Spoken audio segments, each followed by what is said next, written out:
Hello, I'm Phil Gulley, and I'm reading from my book, I Love You, Miss Huddleston, and Other Inappropriate Longings of My Indiana Childhood.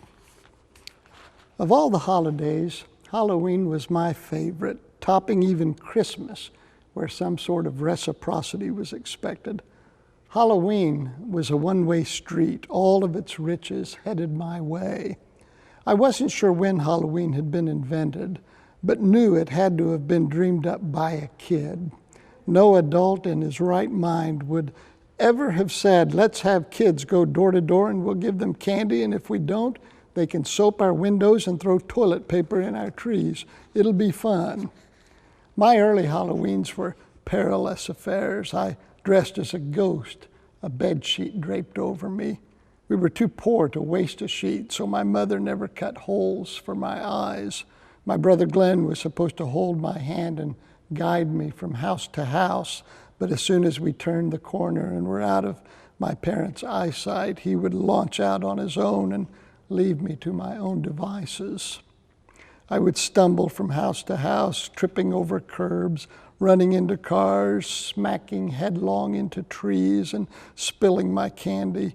The other children would swarm over me like hyenas on a downed gazelle, fighting over my Tootsie Rolls and Smarties, which were the cream of the candy crop. The candy got worse as the night wore on. By the end of the evening, people were reduced to giving us the dregs from their pantries, mostly fruit and candy corn, both of which I despised. I especially hated candy corn and would have happily spit on the grave of George Renninger, the man who'd invented it in the 1880s. Nevertheless, candy corn was wildly popular in my youth. It was cheap, selling in 55-gallon drums at the Danner's 5 and Dimes, or could be delivered directly to your home, dumped down the coal chute and into your cellar. It had a shelf life of decades and was routinely held over from one Halloween to the next. My Halloween partner, Peanut, loved candy corn and persuaded his mother to use it as the key ingredient in a variety of dishes and desserts.